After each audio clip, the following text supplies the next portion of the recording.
Buenas tardes, bienvenidos a esta webinar del Plan A, en el que vamos a abordar el futuro de la energía.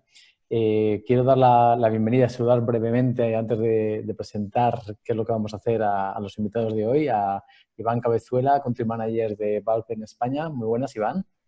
¿Qué tal, Diego? Buenas tardes. Muchas gracias. Gracias por estar aquí. También a Laura Feijó, desde ECOO, desde el área de autoconsumo de ECOO. Hola, Laura. Hola, ¿qué tal? Buenas tardes a todos. Muy buenas. Y Víctor Viñuales, director de CODES. Hola, Víctor. Un placer estar aquí con vosotros. Bueno, pues antes de empezar a hablar con los tres invitados de hoy, recordaros por qué estamos aquí. Estamos aquí porque, aunque ya venía una crisis económica, muchas personas sabíamos que ya venía, ahora ha habido un catalizador que se llama coronavirus, que hace que nos enfrentemos a posiblemente una de las mayores crisis que muchas de las personas que habitamos este planeta, quitando aquellas que tienen situaciones de guerra o conflictos armados, haya vivido a nivel económico, por lo menos, en muchos años. Y ante eso, deseando que todos los agentes participen, desde la ciudadanía, las empresas, la sociedad civil y los políticos, no podemos esperar a que los políticos quizá hagan todo el trabajo. Ojalá lo hagan a través de esa Comisión de Reconstrucción Económica y Social, pero por si acaso ha surgido esta iniciativa donde hay más de 60 organizaciones de la sociedad civil, de las empresas, que nos hemos sumado para ver si somos capaces de crear un plan A, porque no hay planeta B y no hay vida B. Ahora que se han ido tantas vidas, necesitamos pensar en una economía para la vida, porque solo hay una y tenemos que disfrutarla con las personas que nos rodean. Y ese es el objetivo de estas conversaciones, identificar qué podemos hacer para transformar nuestro modelo económico, ponerlo al servicio de las personas del planeta, en temas tan diversos que ya hemos abordado, como el liderazgo político, el liderazgo ciudadano, la banca, las finanzas, la inversión de impacto, la vivienda y hoy la energía. También hablaremos la semana que viene de moda y de consumo. Y la conversación de hoy queremos intentar identificar en algo tan importante como la energía, qué podríamos hacer para avanzar hacia una transición que nos permita que la energía sea parte del modelo económico sin destrozar el planeta y atendiendo a ese fin social que tiene también la energía. Deciros que podéis, cuando acabemos esta conversación, compartir a través de YouTube. La subiremos en las próximas horas al canal de Nesi Forum de YouTube. Y también, si queréis, podéis tuitear con el hashtag Plan A, hashtag Economía para la Vida, para compartir cualquier cosa interesante que digan nuestros invitados. Bueno, pues sin más voy a lanzaros la primera pregunta, ¿vale? La primera pregunta es para entrar en ambiente, en calor, y es una pregunta casi doble, ¿no? Por una parte, ¿cómo transitar, ¿no? Esa transición energética? ¿Cómo transitar hacia un sector energético sostenible y autosuficiente, que es algo que necesitamos? ¿Y es esto compatible con creación de empleo de calidad en el ámbito de la energía? No sé quién quiere empezar, no sé si Laura, ¿te parece empezar a ti? Venga, empiezo. Venga, vamos. Yo creo que, en primer lugar, me gustaría hablar de los objetivos, ¿no? ¿Por qué estamos hablando de un sector energético que sea sostenible y autosuficiente? No es únicamente por el tema medioambiental, que es evidente, la lucha contra el cambio climático, sino que hay otros objetivos también muy importantes que no debemos olvidar. Como, por ejemplo, la seguridad energética en el sentido de independencia del exterior, independencia de combustibles que no poseemos o de países que, bueno, pues que es mejor no depender, digamos, ¿no? También del empleo industrial, del desarrollo industrial y la innovación en nuestro país. Un objetivo de cuidar nuestra salud, que ahora más que nunca somos conscientes de cuán importante es cuidar la salud de toda la sociedad. Y, por supuesto, un objetivo de justicia social y de lucha contra la pobreza energética. Entonces, si marcamos esta transición hacia otro sector energético, fijándonos en estos objetivos, veremos que no nos vale cualquier tipo de transición. De momento, vamos a decir que lo verde y renovable está prácticamente consensuado, tanto por todos los actores políticos, Europa secunda, pero ¿qué verde y qué renovable? ¿Nos vale cualquier cosa? Porque también eso puede tener diferentes modos de hacerse y diferentes modelos. No es lo mismo el modelo de los grandes campos fotovoltaicos, por ejemplo, de grandes extensiones de terreno, que pertenecen a grandes corporaciones en pocas manos, que suelen estar asociados a fondos de inversión que vienen de unos países o de otros. Y en contraposición a ese modelo, ¿por qué no hablamos de otro modelo que nos permita lograr un nuevo modelo energético que sea renovable, de acuerdo, ahí estamos de acuerdo, pero que sea también ciudadano, que esté centrado en las personas y en la justicia. Entonces yo creo que esto es clave. No vale cualquier transición energética, la transición energética debe ser justa y debe partir de nosotros y nosotras, porque tenemos mucho poder como ciudadanos y como consumidores. Bueno, y el pues, poder conlleva responsabilidad, como decían los superhéroes. Entonces tenemos que ser conscientes de cuál es nuestra responsabilidad y no esperar a otros. Debemos ser el centro y debemos actuar ya. Y para eso, así que queda como muy en las ideas, mira qué guay, yo creo que ya tenemos disponibles en nuestra mano muchas herramientas que están ahí, que pueden ser, además del obvio del voto, de votar unos partidos que defiendan más o menos este tipo de ideales, de forma de ver. Podemos, muy importante, el ahorro, es decir, la energía, la mejor energía y la más barata es la que no se gasta. Seamos conscientes. Como consumidores, ¿por qué no contratar una comercializadora que nos provea de energía verde 100% garantizada, que no sea una campaña de marketing, sino que sea real? También, como en el autoconsumo, luego hablaremos, creo, un poquito más del autoconsumo. Para mí me parece una herramienta esencial que tiene que estar en el centro porque nos permite darle la vuelta a todos estos temas que estamos comentando. bueno, Y hay otras formas, si no tienes tejado propio, digamos, o si no tienes opción de ponerte de acuerdo con tu comunidad de vecinos para poner paneles en tu casa, por ejemplo, pues quizá también puedes hacer apoyar otras estrategias para conseguir transitar hasta este modelo justo e, insisto, centrado en los ciudadanos. Bueno, Laura nos ha abierto un montón de temas que luego vamos a intentar ir cubriendo a lo largo de la conversación. Me quedo con grandes pilares, como has hablado de ser independientes energéticamente, ¿no? Ahora que hablamos con el coronavirus, hablábamos de que no podíamos hacer nuestras propias mascarillas, nuestros propios respiradores, pero esto es una crisis pandémica, pero imaginaos una crisis energética, que no pudiéramos generar nuestra propia energía, ¿no? ¿Qué es lo que ocurriría? Y dentro de unos pilares del plan A es economía local y resiliente, ¿no? Que significa ser capaz de producir lo que necesitas.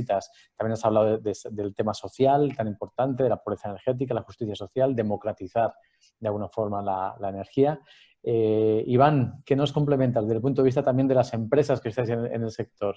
¿Qué pilares básicos para esa transición es posible? ¿Es posible crear empleo alrededor de todo esto? ¿Cómo complementar lo que nos ha dicho Laura?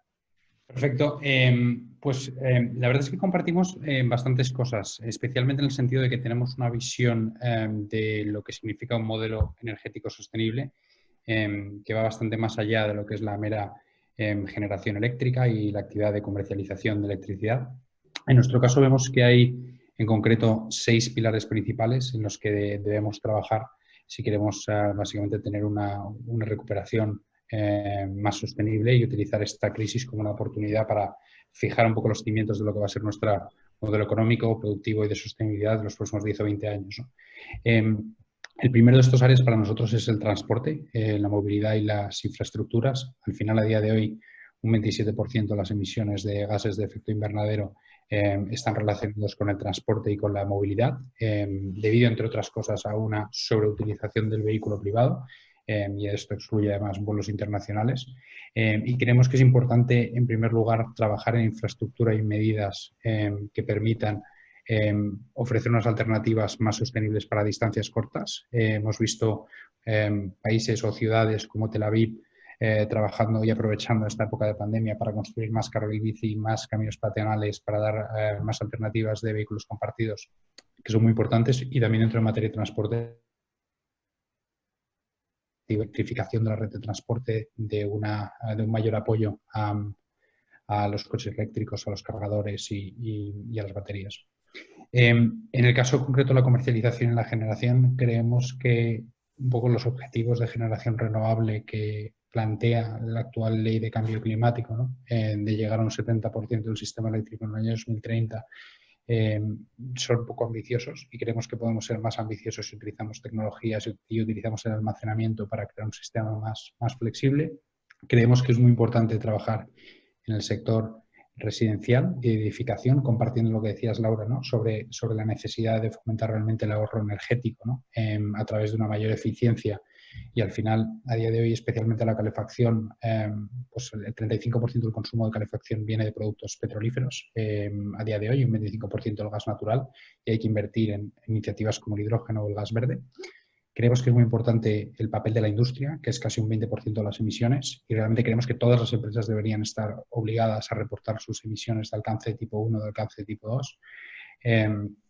Y creemos que es muy importante invertir en educación y en tecnología para que todo esto ocurra, ¿no? Únicamente en el segmento de la tecnología, ligándolo con el punto del empleo que comentabas, Diego, tenemos aproximadamente la oportunidad de crear unos 120.000 puestos de empleo únicamente ligados a tecnología, almacenamiento. 120.000. 120.000. Me quedo con el dato, buen dato. En Europa, aparte de, bueno, el propio Plan Nacional Integrado de Energía y Clima ya prevé la creación de entre 250.000 y 350.000 puestos de trabajo anuales durante los próximos 10 años ligado a la economía verde, ¿no? Yo creo que es ahí la oportunidad y es ahí donde tenemos que trabajar. Bueno, Víctor, Laura nos ha dado unos pilares básicos, ¿no? De resiliencia, autosuficiencia, justicia social, justicia también, por supuesto, climática. Iván nos ha aterrizado en temas muy concretos, como incluso el transporte, la posibilidad de creación de empleo. ¿Cómo complementa lo que han dicho tus compañeros hoy de conversación? ¿Cómo podemos hacer esa transición posible? Bueno, yo creo que la pandemia del COVID nos ha sido una disrupción enorme, ¿no? De hecho, nunca en la historia de la humanidad, seguramente, pues el mundo se había parado, ¿no? Se pararon los aviones, se pararon las fábricas, nos confinamos en casa, ¿no? Más de la mitad de la población mundial confinada, ¿no?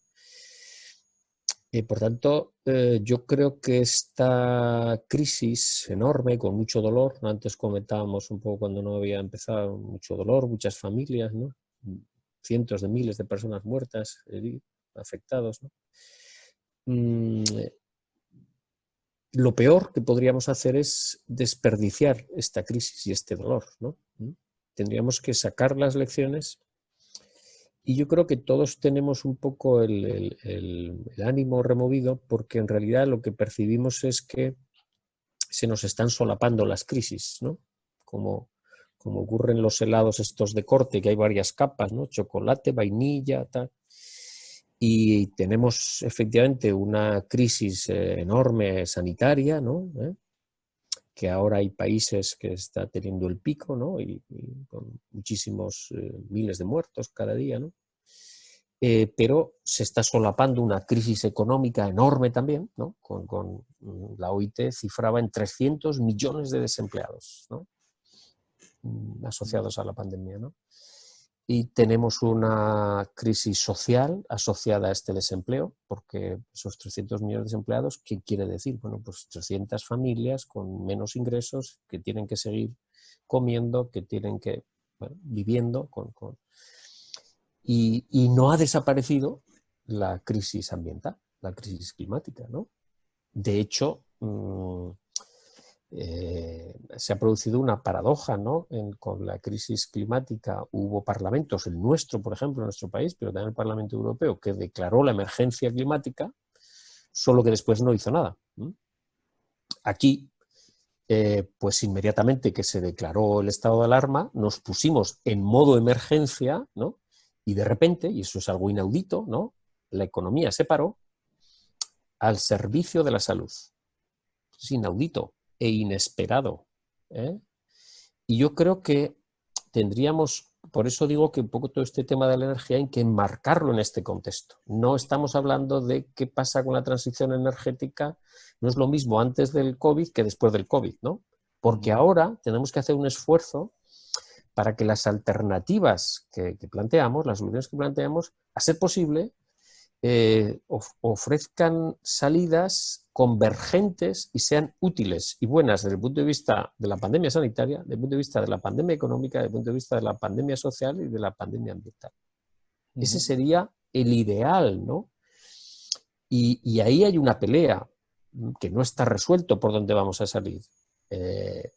Porque antes Laura decía, bueno, hay un cierto consenso. Bueno, no está resuelto porque estamos a mitad del túnel y hay gente que en realidad quiere salir por la entrada del túnel. Quiere salir por la reafirmación de la economía de anteayer, ¿no? Y hay un riesgo todavía ahí enorme, ¿no?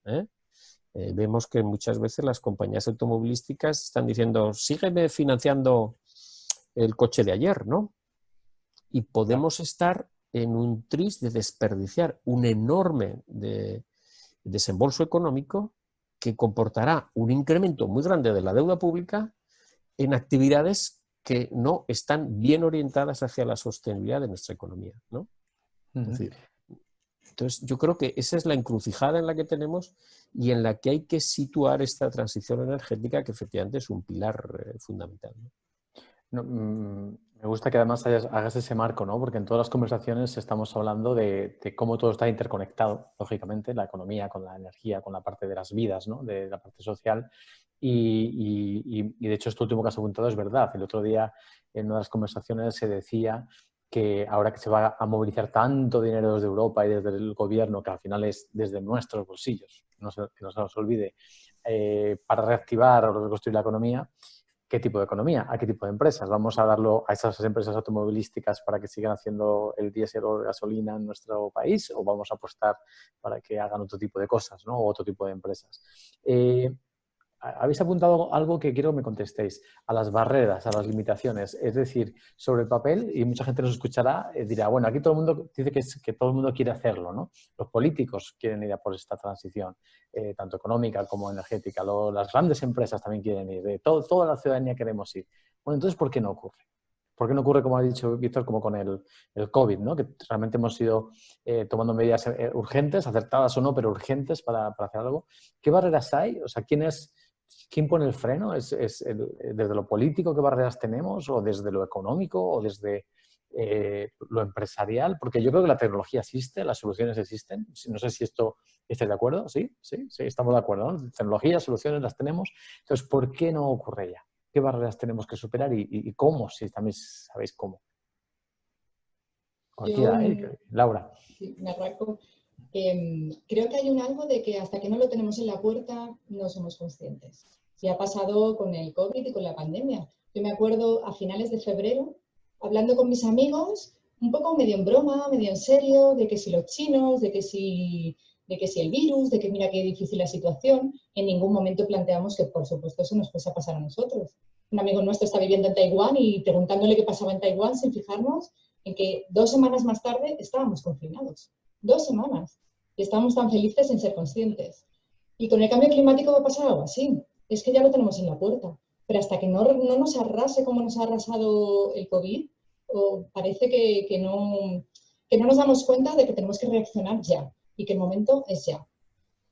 No, además, me atrevo a añadir una cosa. Si mañana, crisis energética, si mañana por lo que sea se cierra el grifo de la nuclear que viene de Francia o el del gas que viene de otros países, España posiblemente se quedaría, no podríamos encender nuestras cocinas o nuestra luz en nuestras casas para hacer nada, ¿no? ¿Qué más barreras tenemos y cómo superarlas? Víctor o Iván. Pues seguramente hay una conjunción de factores, ¿no? No solo hay uno, ¿no? Muchas veces somos demasiado simplistas y maniqueos, ¿no? Y pensamos que las cosas ocurren por una causa y tienen una solución. Bueno, ojalá fuera tan sencillo, ¿no? Por ejemplo, la gente identifica que esto de la transición ecológica meramente es un tema de hardware, ¿no? De cambiar el motor de diésel por el eléctrico. Y dice, ya está, ¿no? Ojalá fuera tan fácil, ¿no? Porque efectivamente hay que cambiar la tecnología, que seguramente, y yo creo que todos sentíamos un poco a tu reflexión, es lo que está más dispuesto, ¿no? Pero hay que cambiar leyes, amigo, cambiar normativas, ¿no? Bueno, todos hemos visto en nuestro país el bloqueo que significó para el desarrollo de la fotovoltaica unas leyes, una normativa disuasoria, ¿no? Y que tuvimos prácticamente 10 años parados en el sector, ¿no? Y hay que cambiar cultura. Amigos, eso que no se ve, la cultura, ¿no? Hay que cambiar el software de la sociedad, ¿no?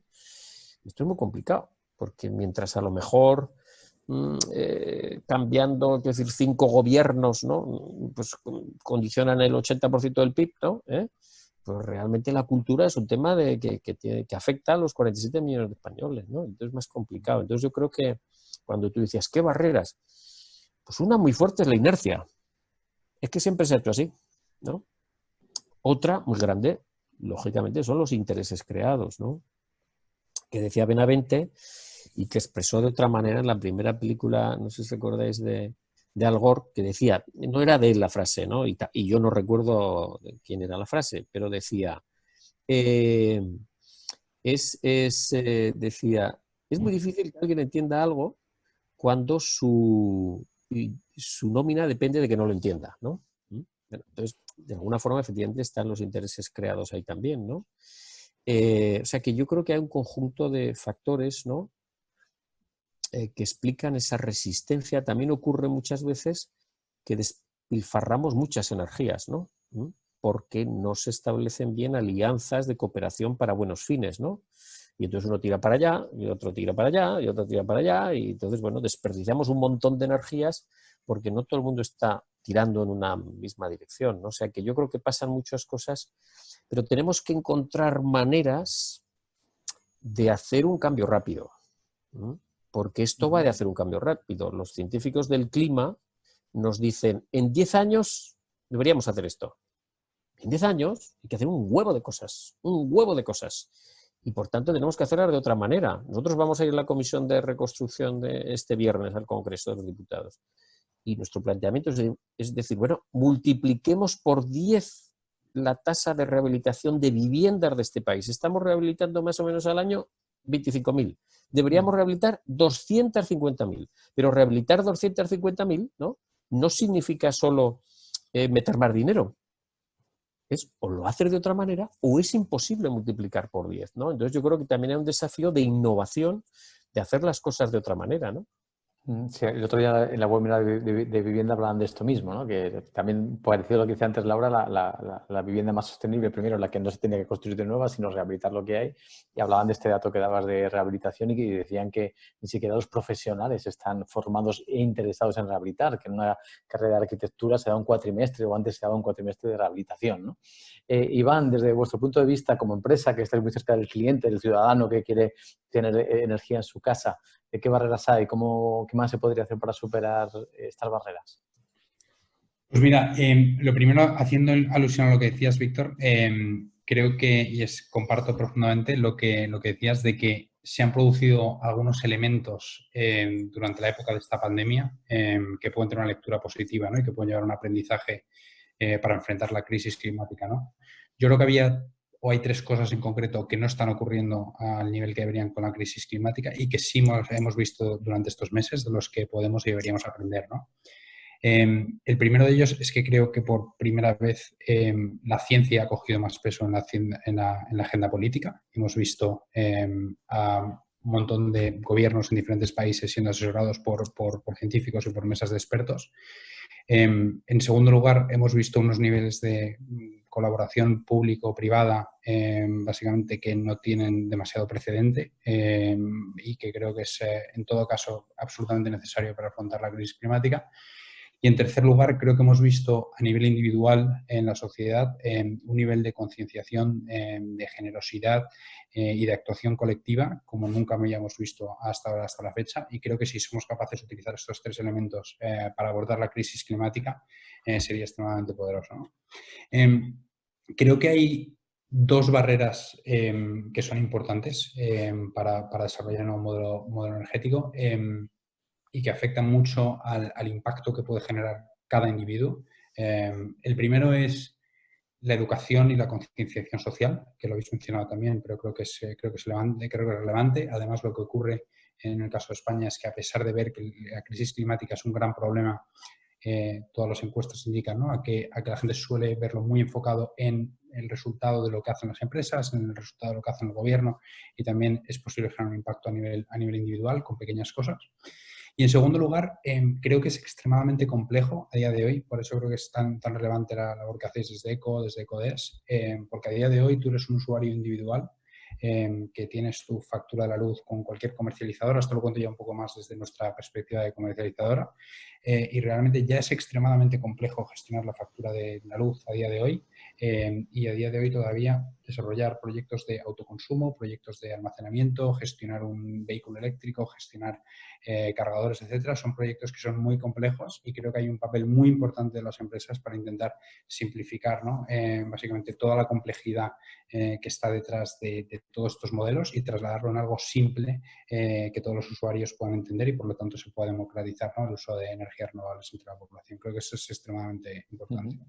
Mira, antes de pasar, hay un tema que habéis apuntado ya los tres, ¿no? Habéis hablado de autoconsumo, de autosuficiencia, hay alguna pregunta que luego trasladaremos sobre energía descentralizada. Antes de pasar a eso, que quiero que lo cubramos ahora, pero también habéis apuntado un tema que yo lo simplificaría como transparencia. Hay alguien que pregunta cómo seleccionamos una comercializadora verde que no sea engañosa o greenwashing.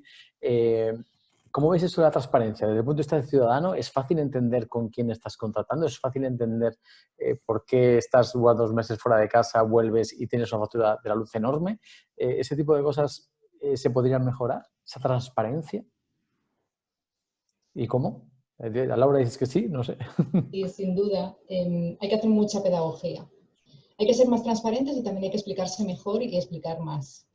La gente puede entender perfectamente y una factura de la luz, el concepto se puede simplificar para que se entienda bien, pero es necesario explicarlo bien y que la gente sobre todo no lo viva como algo muy lejano, muy lejano. Es que hay veces que hablas de luz y ya como que se nublan las miradas, ¿no? Y dejan de escucharte. Y entonces, eso, es muy importante la pedagogía por parte de las empresas, como apuntaba Iván, la responsabilidad que tenemos desde las empresas de hacerlo bien y de ser eso, mostrar y demostrar, ejemplificar y enseñar. Y es posible evitar eso de que te vendo energía verde, pero ¿es verdad, es mentira? Víctor, no sé, ibas a decir algo, me parece. Pero muchas veces se pone mucho acento en el watching. Para mí, peor que comunicar mal es no hacer nada. Y el gran pecado de la inmensa mayoría de las administraciones públicas y de las empresas no es que embellezcan lo que hacen, es que no hacen. Y sin embargo, el pecado de omisión está muy poco castigado. Entonces, efectivamente hay que perseguir al que y criticar, ¿no? Al que sus palabras van muy por delante de sus hechos, pero también habría que hacerlo con el que no hay palabras y no hay hechos. Y ese, sin embargo, se va de rositas la inmensa mayoría de las ocasiones. Porque también yo creo que muchas veces, y luego a lo mejor en esta pregunta me extenderé un poco más, ¿no? Muchas veces pedimos a los otros, quien sea, una perfección que nosotros no tenemos, ¿no? Y entonces nosotros tienen que ser perfectos. Yo puedo ser imperfecto porque, bueno, para eso me conozco, ¿verdad? Pero los otros sí que tienen que ser perfectos, ¿no? Y esto muchas veces paraliza la acción, porque aquel que hace algo seguramente lo hace imperfecto. Solo un lápiz es perfecto cuando no ha escrito nada nadie con él. Entonces tiene la punta perfecta. Pero cuando empieza a escribir, es imperfecto.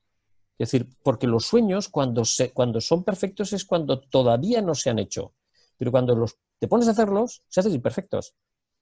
Pero yo reivindico la gente que hace, porque lo que el mundo necesita es gente que haga. Porque el mundo no lo salvarán los opinadores, lo salvarán la gente que haga cosas útiles para su sociedad, aunque sean imperfectas, ¿no? El primer día en una de las webinars de liderazgo, además de liderazgo político, decían que necesitábamos osadía, ¿no? Para atrevernos a hacer cosas que quizás hasta ahora no hemos hecho y atrevernos a equivocarnos con cosas nuevas, no con las mismas que nos hemos equivocado siempre. Y luego con el tema de la transparencia, ¿no? Las empresas que en el siglo de Twitter se dediquen a contar cosas que no son reales, pues es que son idiotas. Cierto. Es que son idiotas.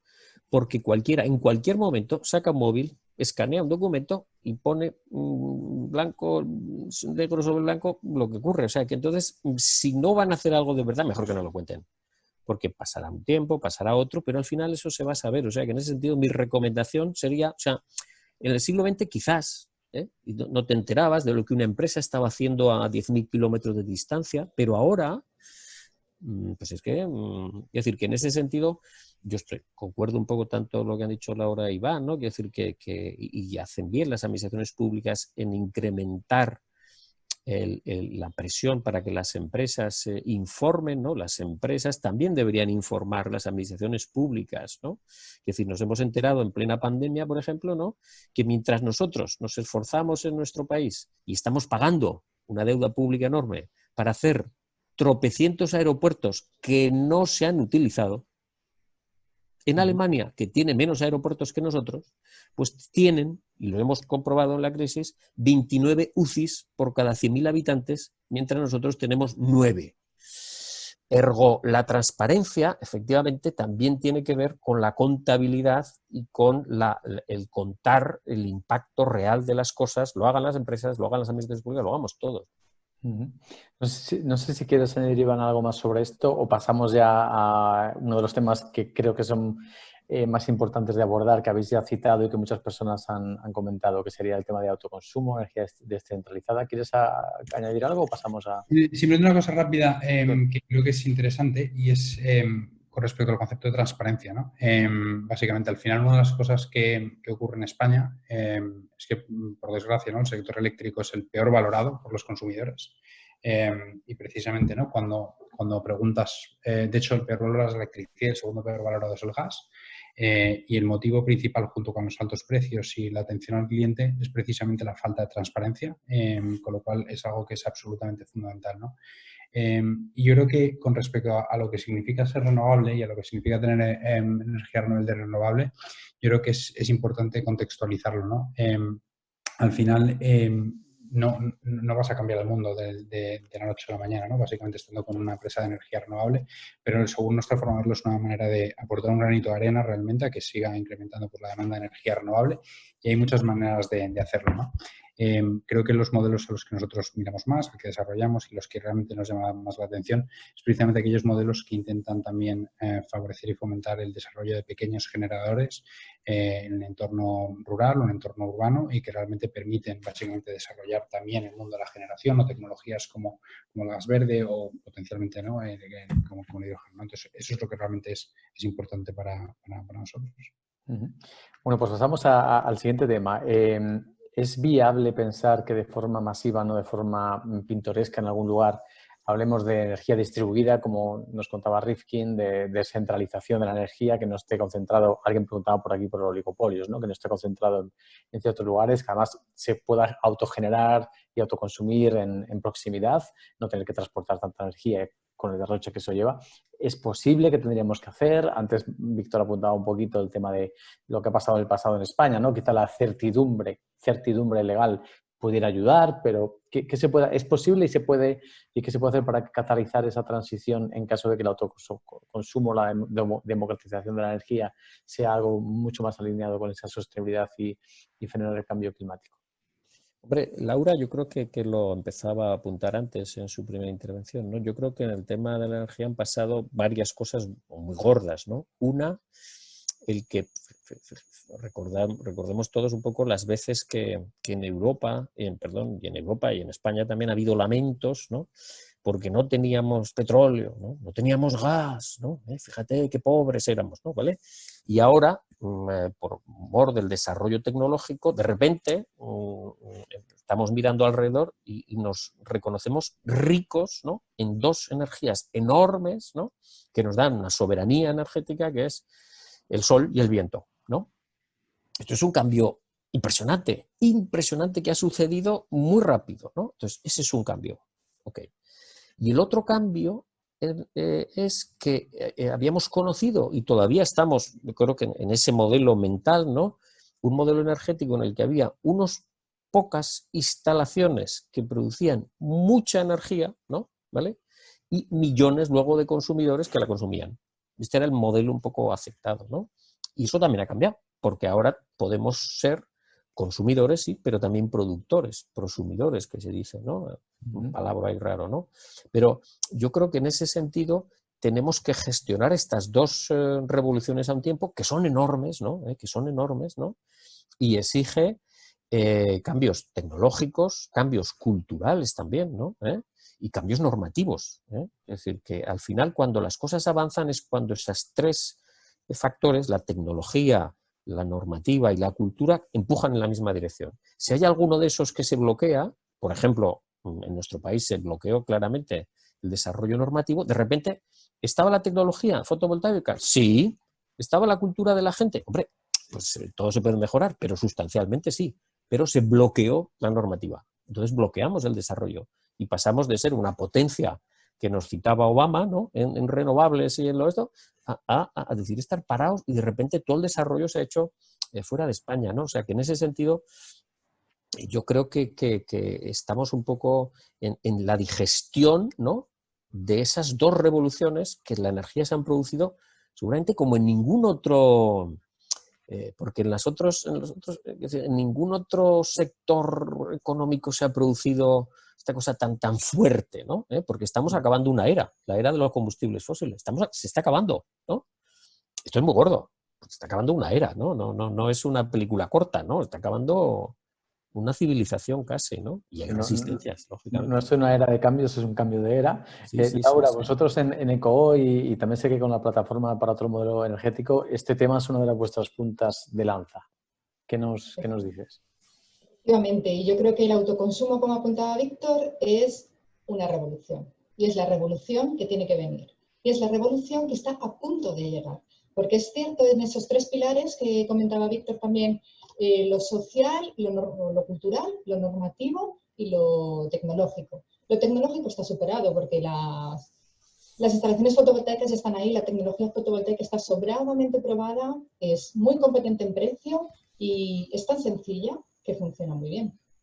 Lo normativo hemos dado un paso gigantesco el año pasado y el anterior con ese cambio de ley enorme que nos permite que, pues, como abrir las ventanas y que entre aire fresco. Y yo creo que ahora estamos en el punto de hacer ese cambio cultural y ese cambio social. Es decir, la gente tiene que conocer qué es el autoconsumo, tiene que perder miedo a esto de la energía, no sé, y autoempoderarse, empoderarse para decir, voy a poner mis paneles y voy a ser dueño de mi propia energía. Voy a consumir en mi casa, kilómetro cero, descentralizado. Voy a consumir para mí, voy a ser mucho más consciente de qué significa esto y por lo tanto voy a ahorrar más. Es una de las magias del autoconsumo. Ya no tienes doble ahorro, tienes el ahorro de aquella energía que dejas de comprar a la red y tienes el ahorro de aquella energía que dejas de consumir porque sabes de lo que estás hablando, digamos, ¿no? Uh-huh. Y entonces estamos en este momento en el que ahora más que nunca es importante empujar. Es importante que desde las empresas expliquemos, como decía antes, que hagamos pedagogía, que rompamos las barreras del miedo, que yo creo que es lo que está operando ahora más. Y desde las administraciones también tienen un papel importante. Que no se bloquee, por supuesto, a nivel normativo. Ahora, por ejemplo, que lo que más arriba ya está casi superado con el cambio de ley, nos encontramos con bloqueos en los ayuntamientos, de licencias de obra que parece que estás construyendo ahí una catedral. En vez de poner unas placas, prácticamente es como poner un aire acondicionado. Uh-huh. Y también el apoyo de la administración en cuanto a la ejemplaridad.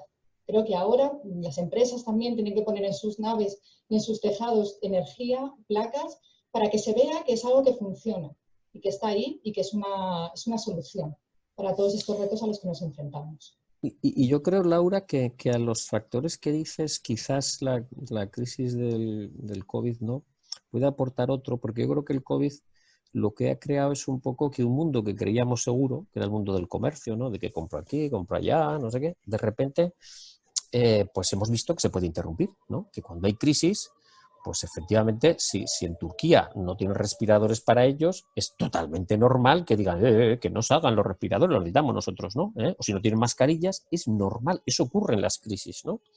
Entonces yo creo que puede haberse generado, ojalá sí, ¿no?, en la sociedad, ¿no?, la idea de que decir, bueno, en lo básico, a lo mejor no en todo, pero en lo básico, hombre, uno tiene que tender a cierta soberanía y autosuficiencia. ¿Y qué es lo básico? Desde luego la alimentación, es decir, no podemos estar dependiendo mucho, se puede depender un poco, pero no mucho. O sea, si se interrumpe el comercio de corbatas, mala cosa, pero bueno, podemos vivir sin corbatas, ¿no? Pero si se interrumpe el comercio de la alimentación y de la energía, y todavía hemos vivido en unos meses que bueno, no eran ni muy calientes ni muy fríos. Ahora imaginémonos que el confinamiento hubiera sido en julio y agosto. O en enero y febrero, ¿no? Bueno, pues hubiéramos... Entonces, yo creo que sobre ese sentimiento, a las razones adicionales que decías, Laura, a lo mejor la idea de decir, ojo, en lo básico, tú, no sé si es más caro o más barato, no sé, que además es más barato, ¿no? Pero seguro es más seguro. Es más seguro porque es el sol que te cae justo en tu casa. Y no tiene fronteras, no tiene comercio, no tiene no sé qué. O sea, que en ese sentido, esa idea de seguridad, yo creo que puede ser una idea muy importante, ¿eh? Y ahora le voy a preguntar a Iván que me cuente también cómo llevar esto a sectores diversos, ¿no? Porque antes hablabas de esto, el autoconsumo, la autosuficiencia puede estar no solo en la vivienda, sino en el transporte o en la industria. Pero quiero remarcar esto que habéis dicho ahora, ¿no? El cambio de mentalidad. También decir que el autoconsumo no es yo solo en mi casa con un panel. O sea, hay redes. Alguien hace aquí una pregunta de qué pensáis del futuro de las comunidades energéticas locales. Es decir, mi barrio o mi pueblo puede juntarse para autoconsumir y hacer esa distribución de la energía. Si yo no estoy el fin de semana, la energía que generan mis paneles pasan al vecino. Todo eso existe, la tecnología está y además, como también apuntabas antes, Iván, alrededor de esto hay muchísimo empleo que se puede crear. No es el empleo de la persona que me va a colocar el panel solar, sino toda la innovación que se trae detrás, toda la educación, las universidades, centros tecnológicos que pueden hacer si queremos que un país sea puntero en eso. ¿Cómo llevar todo esto, Iván, al transporte, por supuesto a la vivienda, a la industria, incluso al desarrollo tecnológico, la domótica? Totalmente. Pues vamos a ver, yo creo que hay varios puntos en tu pregunta. Por empezar por el principio, o sea, yo creo que a nivel de autoconsumo tenemos que invertir como país, ¿no? Cuando miras realmente, lo comentabas, Víctor, ¿no? Somos uno de los países con más horas de sol de Europa, más de 3.000 al año, y tenemos una generación solar que es 5 veces inferior a la que puede tener Alemania, por ejemplo, ¿no? Y en concreto cuando lo llevas al autoconsumo, miramos Reino Unido con cerca de 1 millón de viviendas con paneles solares, Alemania con 1,5 millones, y aquí básicamente estamos empezando, ¿no? Y creemos yo creo que hacen falta también algunos cambios regulatorios que son importantes para poder realmente escalar un modelo de autoconsumo. Creo que es importante tener incentivos fiscales en formato de, igual que hay, por ejemplo, un IVA reducido, ¿no? para la rehabilitación energética, que puede haber alguna figura similar para el autoconsumo. Yo sigo creyendo que las facturas energéticas en España tienen un término fijo que es demasiado elevado. La factura energética en España es la que tiene un término fijo más grande en toda Europa, entre un 30 y un 40% de la factura. Entonces, creemos que es muy importante también, básicamente, que exista un menor peso de un término fijo en la factura individual de cada casa para que realmente alternativas, o de cada casa o de cada negocio, para que realmente alternativas como el autoconsumo puedan seguir escalando, porque son importantes, ¿no? Simplificar también tres administrativos, Laura, que lo comentabas, ¿no? Y una unificación, una digitalización también del proceso de obtención de esto, creemos que es importante, ¿no? Y para el resto de sectores, yo creo que el caso más evidente, y además creo que están extremadamente conectados los dos, creo que es en el tema del transporte, ¿no? Creo que es muy necesaria una inversión bastante mayor de la que se está haciendo a día de hoy, tanto en electrificación de la flota de vehículos, por un lado, como por otro lado en la instalación de cargadores.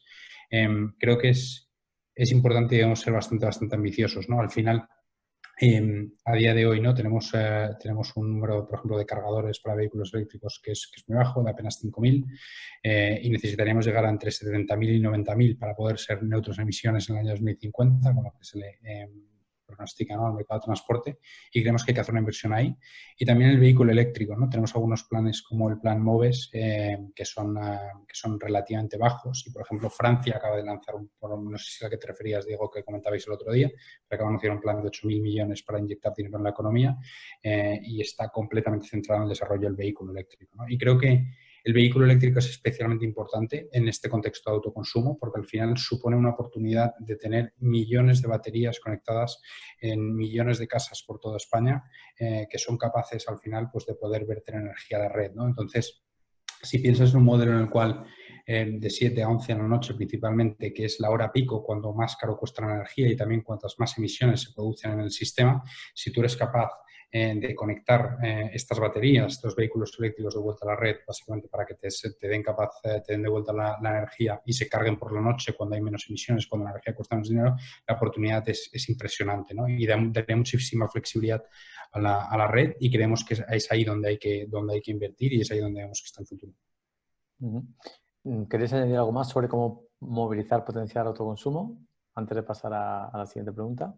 Sí, no, simplemente yo creo que, volviendo a lo mejor a lo que comentábamos antes, creo que es muy importante, pues en la línea del trabajo que estáis haciendo, Laura, ¿no? Poder ayudar a la gente realmente a montar una instalación, a simplificarle su experiencia para que lo haga, porque muchas veces para un usuario medio es un proceso todavía muy complejo, ¿no? Y todavía creo que eso es una parte extremadamente importante para que todo el mundo pueda ser capaz de montar una instalación, y también en los formatos más colectivos que los mencionabas también, en las comunidades, algunas probablemente reformas en la ley de propiedad horizontal para hacer que sea más sencillo básicamente la aprobación de estos proyectos. Seguro que tenéis más experiencia ahí, Laura.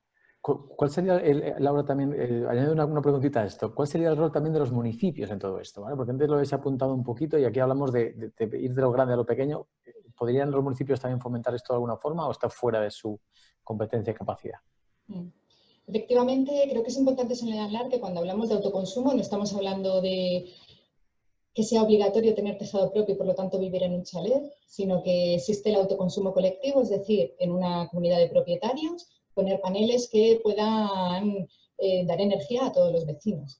Esto, la inversión que hay que realizar no es muy alta, pero si además la compartes con los vecinos es todavía más baja, por lo tanto es mucho más fácil para todos.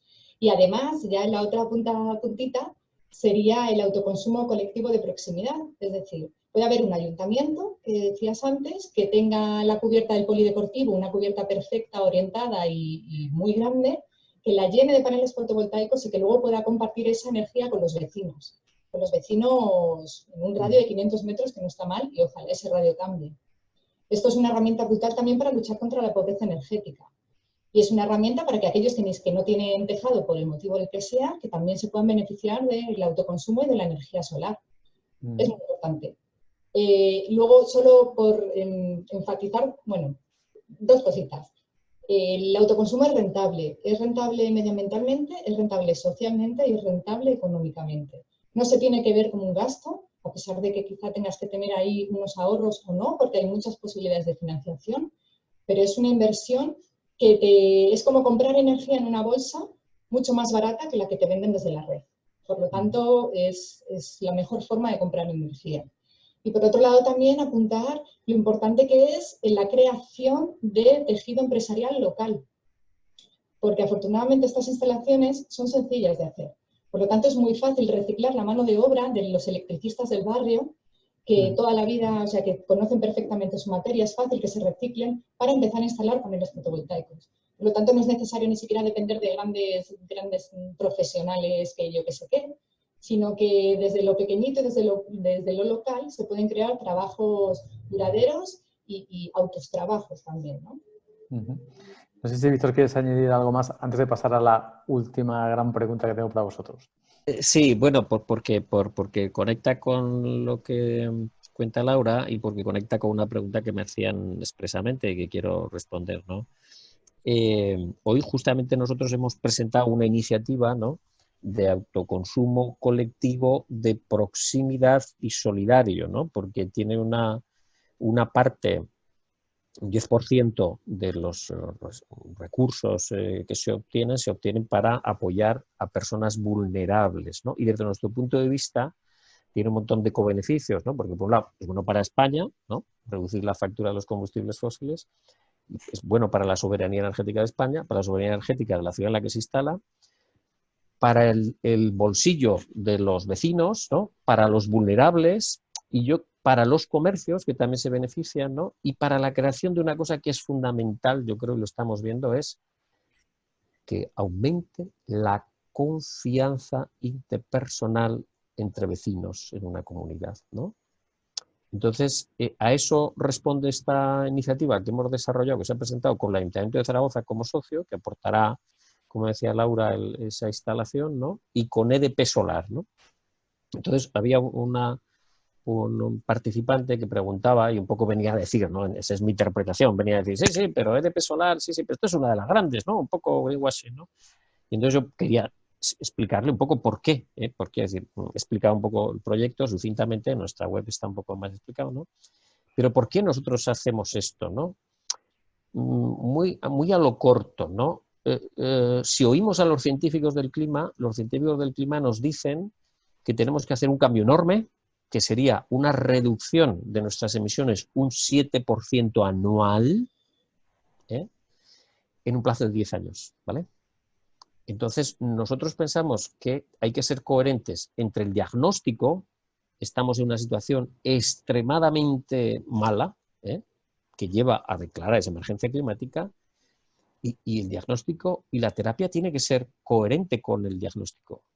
Lo que no es muy razonable cuando uno va con cáncer al médico y el médico le receta paracetamol, sale muy molesto, porque dice, algo está pasando mal, ¿no? Entonces mucha gente, a pesar de este diagnóstico, que es un desafío enorme, cree que entre las ONGs más los funcionarios vamos a resolver este lío. No es posible.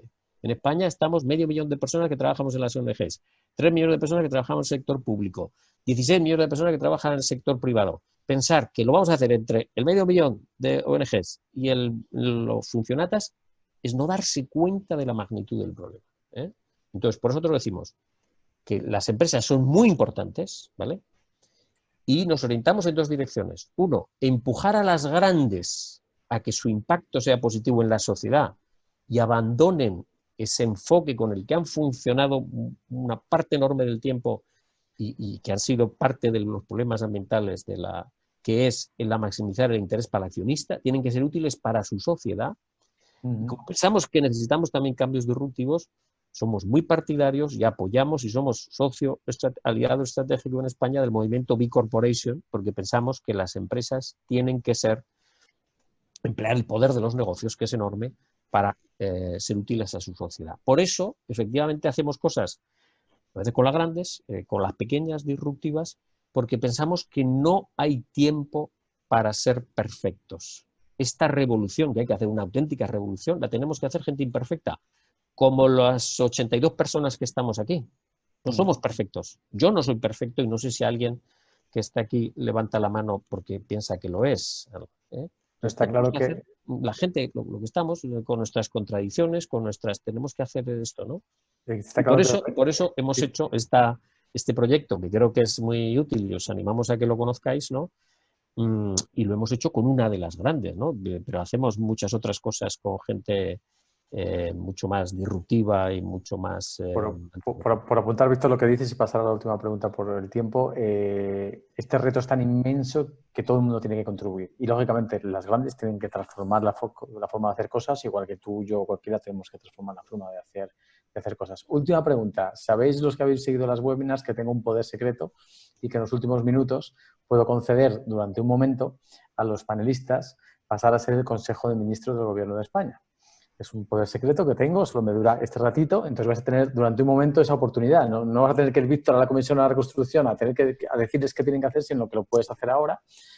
Pensad concretamente qué 1, 2, 3 medidas tomaríais en estos breves instantes que os voy a dar este poder de pasar a ser el Consejo de Ministros del Gobierno de España. Habéis apuntado pilares básicos que no hace falta repetir, habéis dado muchas ideas concretas, pero desde esa parte, ¿no? Desde esa gente desde el poder político, ¿qué 2, 3 cosas importantes haríais en este breve mandato que vais a tener?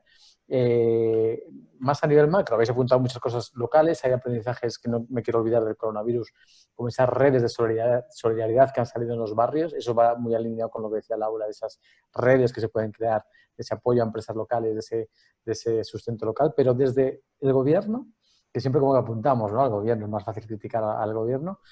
Desde ya, señores ministros, ministro Cabezuela, ministro Viñuales, ministra Feijóo, ¿qué hacéis en estos minutos de poder? Bueno, Iván, dilo. Sigue, Víctor. No, bueno, tienes un poder enorme, Ahora es vuestro. Cosas que yo creo. Una, se necesita dinero. Y el dinero debe salir de los que han contribuido a crear el problema. Porque tenemos que financiar muchas cosas. Pero ¿dónde sale? Debe salir de los que están contribuyendo a crear el problema. Por tanto, yo creo que es muy urgente, muy necesario y muy relevante que haya una tasa de carbono para Tasa de financiar carbono. sí, todo lo que hay que hacer, ¿no? Eso yo creo que es un tema crítico. Segundo asunto, los poderes públicos deben de verdad hacer una cura de humildad. Solos, antes hablaba Laura, los permisos, me parece que hablabas, es decir, solos no van, el desafío es enorme. No es posible que la administración pública lo haga sola, ¿no?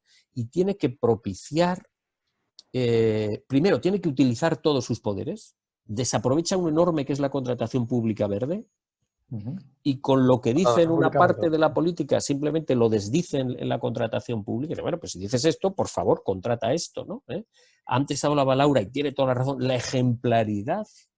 Yo una vez estuve en un parlamento regional y decía, venimos con una propuesta revolucionaria, que es que este parlamento practique las leyes que aprueba. Es revolucionaria porque no se suele hacer. Los gobiernos dicen que se haga una cosa y hacen otra. En ese sentido, yo creo que ese tema de la ejemplaridad sería también algo que... Tasa de carbono, potencial de verdad esa contratación pública verde, aplicarla, y ejemplaridad. Ministra Feijóo, ministro Cabezuela, ¿qué añadimos? Adelante, Iván. Pues nada, a ver, por nuestro lado yo creo que es importante tres iniciativas. La primera, creemos que es importante que todas las empresas publiquen sus emisiones de carbono de tipo 1 y de tipo 2. Lo hablaba al principio del webinar. Creemos que es importante para que consumidores e inversores puedan decidir, ¿no? A qué tipo de empresa quieren ayudar y cuál es el impacto que están generando. Entonces, esto es una medida muy concreta que creemos que podría ayudar mucho. Por otro lado, creemos que es importante reducir el término fijo de la energía, que lo mencionaba anteriormente, para que iniciativas como el autoconsumo realmente puedan despegar y que básicamente se variabilice, ¿no?, los peajes de acceso que se pagan por la energía. Y en tercer lugar, creemos que tiene mucho sentido incrementar el presupuesto de los planes públicos para la renovación de vehículos eléctricos. En plan MOVES en concreto actualmente apenas tiene 65 millones y creemos que tiene que estar en el centro de la renovación de la flota automovilística. Bueno, no sé si Laura comparte lo que han dicho tus compañeros de gabinete. ¿Qué más añadimos? Comparto 100% lo que han dicho los dos y yo creo que con eso ya vamos sobrados. Tenemos trabajo. Bueno, pues no sé si añadiríais algo en temas de innovación, investigación, porque yo creo que también estaría bien que ahora que estáis en el gobierno no solo nos pongamos a la altura de los demás, sino incluso intentar ir un poquito por delante. ¿Podríamos invertir algo más en investigación e innovación?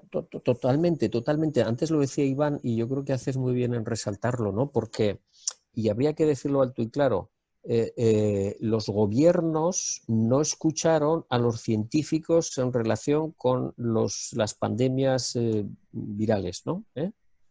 Y lo negaron. Y ahí está Trump, y ahí está Bolsonaro diciendo que hay que tomar lejía. Es decir, los negacionistas, ¿no?, de la ciencia en este campo también han sido negacionistas en el cambio climático, ¿no? Entonces, yo creo que efectivamente muchas veces la innovación tecnológica y científica nos ha metido en estos líos, ¿no? Hay que pensar solo en el agujero de la capa de ozono, y la ciencia también nos tiene que ayudar a salir de esta encrucijada, ¿no? O sea, que en ese sentido hay que, como tú muy bien dices, revalidar el papel de la ciencia, ¿sí? Bueno, pues pensad un tuit final, porque ya el poder se acabó, mi poder, ya no puedo mantenernos más en el gobierno, pero nos hemos quedado con todas las propuestas. Pensad qué tuit final, frase final queréis decir, y yo os voy a recordar, mientras piensan en ese tuit final los invitados de hoy, os voy a recordar a todas las personas que nos escucháis, ya sea en directo o en diferido, que podéis firmar el plan A entrando en la página de NESI Forum o en change.org, que también, sobre todo, podéis hacernos llegar cualquier propuesta que tengáis, personal o vuestra organización, en el mismo lugar que os habéis apuntado a la webinar. Hay un formulario donde podéis hacer llegar propuestas de muchos sectores que estamos tocando, porque creemos que colaborativamente demos forma a este plan y que a la vuelta del verano, cuando hayamos dado forma, intentaremos hacer una gran campaña comunicativa entre todas las organizaciones que estamos aquí y personas para, ojalá, que estas propuestas que hoy hemos escuchado no solo se escuchen, sino que se apliquen a todos los niveles. Tweet final. ¿Quién empieza? Pues yo diría algo así como: la revolución del autoconsumo ya está aquí, únete. Me encanta, perfecto. Fenomenal. ¿Quién sigue? Yo otro. No pienses tanto en qué mundo ocurrirá, ¿no?, en predecir el futuro, sino esfuérzate en crear el futuro que queremos entre todos, ¿no? Genial. Iván, a ver si te lo ha puesto difícil. Totalmente. Diría básicamente que España tiene todos los ingredientes que se necesitan para rediseñar para diseñar el futuro de la energía, ¿no? Entre ellos tecnología y sol. O sea que podemos hacerlo bien. Genial, pues muchísimas gracias a los tres, tanto desde el Nesi Forum como desde todas las organizaciones que hacemos este plan, donde están también las vuestras. Y nada, os invitamos a que sigáis todos conectados, siguiendo lo que hacemos, contribuyendo y co-creando a hacer algo diferente. Muchas gracias, Víctor Viñuales, muchas gracias, Iván Cozola, muchas gracias, Laura Feijóo. Fuerte abrazo. Muchas gracias a todos. Un abrazo. Adiós. Gracias. Chao. Ahora.